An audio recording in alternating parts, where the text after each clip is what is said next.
uhamiaji unapata jibu. Barua iliyopostiwa na uhamiaji mwaka jana. Tarehe ngapi ilikuwa? Nitafuta tarehe tarehe 23 Januari. Tarehe 23 Januari mwaka 2025.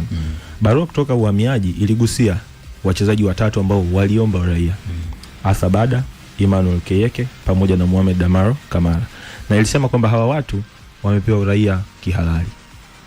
Sasa hivi ni wa Tanzania kiuhalali. Hiyo ni mamlaka ambayo ni nchi sasa kupitia uhamiaji. Kupitia uhamiaji. Na good enough uhamiaji walinukuu vipengele vya kikatiba kwenye nchi yetu na walinukuu kipengele walinukuu ama nukuu yenyewe inatoka sehemu ifuatayo. Nasema kwa mujibu wa vifungu vya 9 na 23 vya sheria ya uraia wa Tanzania sura ya 357 ndio sheria iliyotumika kuwapa hawa wachezaji watatu uraia, meaning hawa wachezaji ni raia halali wa Tanzania, kwa sababu kuna raia wa aina tatu. Kuna raia wa kwanza ambaye ni mzaliwa, kuna raia wa pili ambaye ule uraia wa kurithi, raia wa tatu ni raia wa kujiandikisha.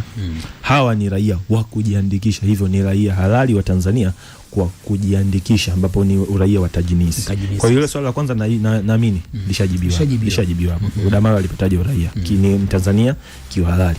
Na kuja swali la pili, amenukuu kipengele kwenye katiba ama kwenye kanuni za ligi kuu kwamba mchezaji anayesajiliwa ligi kuu anahitaji kuwa na passport pamoja na NIDA. Hivyo ndio vigezo viwili ambavyo vinahitaji mchezaji asajiliwe. Sasa nilienda kutafuta, ukiwa na elimu kidogo tu ya sheria, yani unahitaji usome sana uende mpaka law school, hapana. Kanuni ni sawa na sheria. Kanuni ni sawa na sheria, sawa na katiba. Ina mfanano kabisa na katiba. Maana ni mwongozo. Kwenye sheria si kila neno lina tafsiri sawa na tafsiri za kilugha. Yani unapozungumza kitu fulani kwenye sheria, ukikitafsiri vile ambavyo unatafsiri maneno kutoka Kiingereza kwenda Kiswahili, automatically unakuwa misled. Utaitafsiri hiyo kitu kiutofauti.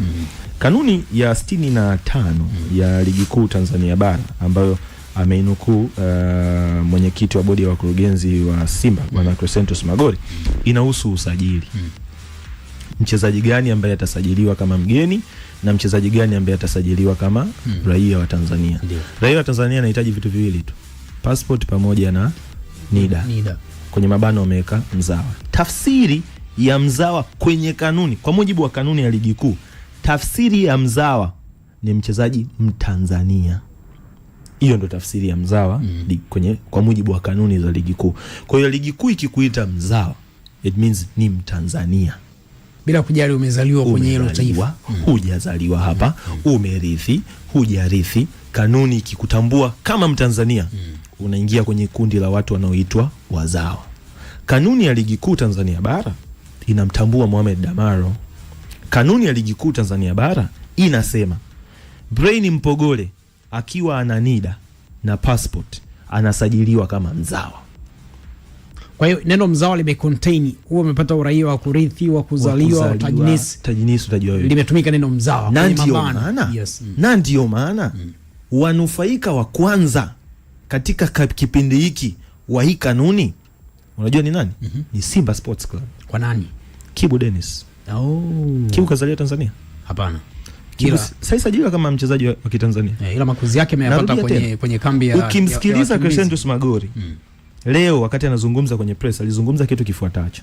Alinukuu kanuni, akasema mzawa. Halafu akaenda akaitafsiri mzawa akaita indigenous. Indigenous mzaliwa, mtu aliyezaliwa hapa.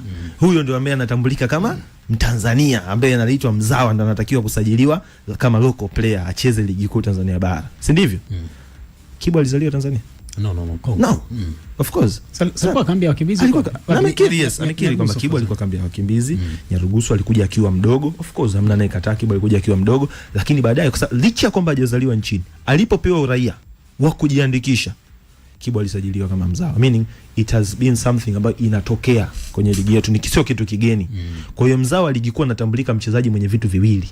Ukiwa una passport na NIDA, wewe ni mzawa. Hiyo ni tafsiri ya kanuni, kama nilivyogusa tafsiri ya kisheria. Hilo jibu nahisi limejibiwa kwenye hizo hoja ambazo alikuja nazo. Kwa hiyo kuna vingine sasa amekuja kugusa issue ya kama Damaro ni Mtanzania, Kwa nini acheze timu ya taifa? Twende kwenye sheria za FIFA. Tushajibu siku moja. Yes, tushajibu na nitajibu tena. Okay. Tunarudi kwenye, ndio maana nikwambia hitaji wewe mwanasheria kujibu hizo hoja, sababu hizo hoja zipo, yani kuna muda unatakiwa una knowledge ya mpira, ukikaa tukifuatilia sheria unazijua. Tukienda kwenye taratibu za FIFA wao wanamtambua mchezaji kivipi ambaye anatakiwa kucheza timu ya taifa. Cha kwanza, huo umezaliwa kwenye hilo taifa. Faisal Salum kazaliwa Tanzania, ndio maana anacheza timu ya taifa ya Tanzania. Cha pili, huo una roots na hilo taifa. Ukimwangalia Brahim Diaz ana roots na Morocco, ndio maana anacheza pale Morocco.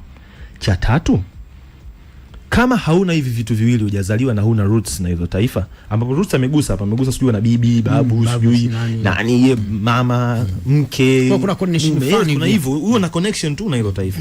Ukiwa huna hivi viwili, basi at least huo kwenye hilo taifa umekaa kwa zaidi ya miaka 5.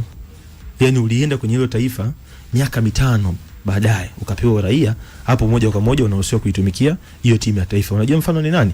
Diego Costa, Spain. Diego Costa, okay, Spain, ambaye ni Brazil. Lakini amekaa Spain miaka 5, baadaye akaswitch akana raia 2.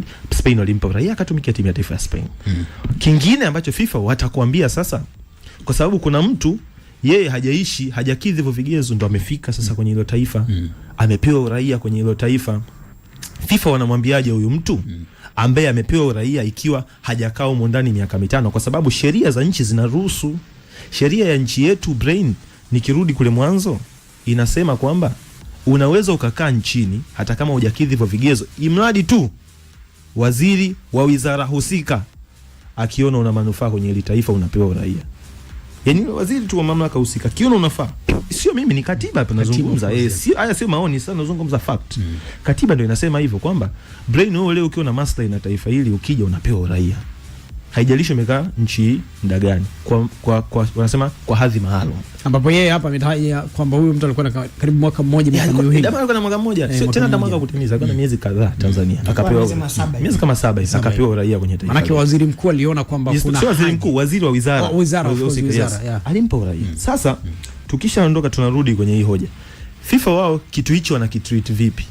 Kitu hichi FIFA wanakitreat kwamba wewe uliyebadilisha uraia, ukapewa uraia wa taifa fulani, hauna roots, haujazaliwa, haujakaa kwenye hilo taifa miaka 5, ni lazima usubiri miaka 5 ndio utacheza kwenye timu ya taifa. Na ndio maana kuna siku hapa nilisema, na ile post ilipostiwa kwenye digital page za East Africa na ilikuwa pinned pale juu, Damaro atakuwa eligible kucheza timu ya taifa 2029, lakini hiyo haiondoi kwamba ni raia wa Tanzania. Na ndio maana ile sheria inasema hivi, ndio maana hii sheria FIFA wanasemaje, aliyebadilisha uraia hatoitumikia hiyo timu mpaka atimize kigezo cha kukaa miaka 5. It means umeshabadilisha uraia, FIFA wana shida na uraia wako tena. Lakini kwenye kuitumikia timu ya taifa sasa ndipo amekuwekea pini kwamba huku hapana. Huku wanaepusha nini? Kusajili. Kuna watu wanasajili wachezaji kwamba bwana naenda huko na msajili Nsajigwa Sifundi, twende Nsajigwa ni kusajili uje uitumikie taifa. Kwa hiyo FIFA walikifunga hicho kitu. Kwa hiyo Damaro yeye kwa sababu amekaa hapa nchini hajatimiza hiyo miaka yake 5, hawezi kulitumikia ile taifa mpaka atakapofikisha hiyo miaka 5 kwa mujibu wa sheria za FIFA. Kuna kitu kinaitwa 5 years waiting rule. Kinaitwa 5 years waiting rule. Zamani ilikuwa ni 3 years waiting rule. Sasa hivi imebadilika, inaitwa 5 years waiting rule. Zamani ilikuwa sio miaka 3 tu. Umebadilisha uraia, una chill zako miaka 3 ndio unaitumikia timu. Lakini sasa hivi unasubiri miaka 5. FIFA wameweka hicho kitu. Wastani mpaka 2029 Damaro anaweza kuitumikia timu yetu taifa, atakuwa eligible kuitumikia timu yetu taifa. Lakini sio tena issue ya uraia. Sasa hapo naenda kwenye kanuni za kimpira. Uraia wake hapo hauna shida. Sasa tutarudi kumalizia kwenye hizi engo za mwisho. Huyu mchezaji ambaye wanasema kwamba kwa hizo hoja labda sio raia, labda sijui ukija masuala ya NIDA hana. Sasa hayo masuala ya NIDA hana, tunarudi tu kwenye kanuni zetu. Kanuni zilizotumika nilitumia neno wiki iliyopita. Kama kuna kigezo ambacho kinatakiwa kiingie kwenye system ya TFF, Damaro hana, hapo ndiko Simba alikotakiwa kwenda kutia kambi. Kwamba huyu mtu mmemsajili hana kigezo 1 2 3. Kwa sababu hoja alizosajiliwa nazo Aishi Manula, hoja vigezo alivyosajiliwa navyo Abdalla Elisebo, kigezo alichosajiliwa nacho sijui ni Hussein Masalanga, Bakari Nondo Mwamnyeto pale Simba wana Nixon Kibabage. Vile vigezo walivyo navyo. Kama hata kimoja Damaro hana, hoja ndio ilitakiwa kuwa hapo. Lakini vigezo ni very simple. NIDA na nini? Passport. Bas, sasa twende CAS. Tunaenda CAS. CAS wao wanaamua kesi vipi? CAS wanaamua kesi kwa kufata misingi na miongozo ya kanuni zenu. CAS hawana kanuni kaka. CAS wao hawajawahi kutunga kanuni ya mpira. Wanafanya judgment kanuni ambazo nyinyi mnazitumia. Of course, ile inaitwa Court of Arbitration in Sports. Michezo yote. Yaani CAS kule Watanzania wengi wanajua CAS ni mahakama ya michezo ya mpira wa miguu, Court of Arbitration in Sports. Michezo yote. Ukifungua hapa kesi za CAS kuna mpaka kesi za riadha. Shirikisho la riadha huko sijui lilifanyaga nini, lipo huko CAS. Sijui kitu gani wapo huko CAS. Mpaka basket, netball vyote wako CAS huko. Court of Arbitration in Sports. Sasa CAS wao wana sheria. Sijui za mpira wa miguu, sijui nini. Wanachofanya kwa wanaamua kivipi? Wanazichukua zile kanuni zenu. Wanaziweka mezani. Pap. Haya. Wewe kesi yako inasemaje? Huyu sio mzawa. Huyu sio Mtanzania. Hakupaswa kusajiliwa kama mchezaji wa kizawa, alipaswa kusajiliwa kama mchezaji wa kigeni. Wanaweza kanuni iliyotumika kusajili ni ipi? Kanuni ya 65. Kanuni ya 65 inazungumza vipi kwa mchezaji ambaye ni mzawa? Anatakiwa kuwa na passport na NIDA. Damaro anayo passport na NIDA hana? Anayo. Case closed. Ishaishi. Nakwambia bro. Mnyama ana hoja ya msingi. Kwenye hiki hauhitaji kuwa mwanasheria kujua